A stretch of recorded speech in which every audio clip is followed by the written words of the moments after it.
Boss, magkakapit tayo ng kamis sprocket. Yan. Ayan mga boss.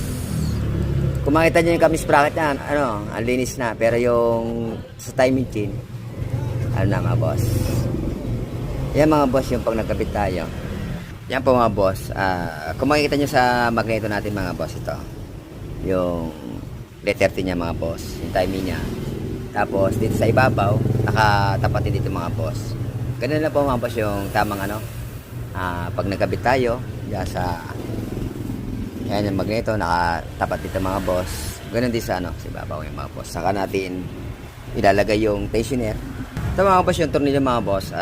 Kailangan lagyan natin ng ng thread locker para hindi siya lumuluwag.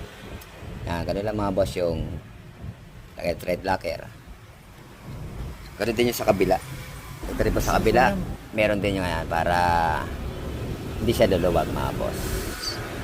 Saka mga boss yung yung tensioner, kailangan po naka-reset, nakadin ng ganun para pagka nilagyan natin ganun, nakatikit.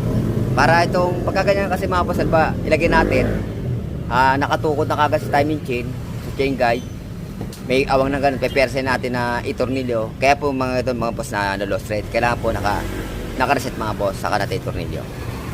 Tapos mga boss, di ba makita nyo to, yung timing chain niya maluwag, saka natin i-release dito sa sa 10mm na na yabe, tornilyo. Yan. Yan, narinig niyo pa mga boss yung lakitig. Yan, yan po. Sumikip na mga boss. Ganun lang po mga boss yung tamang pagkabit ng kamis sprocket, tapos yung pagkabit ng tensioner mga boss. Kailangan mo natin i-reset. Sige mga boss, kung nagustuhan natin video, paki-like and share and follow. Ingat po palagi. God bless. Thanks for watching.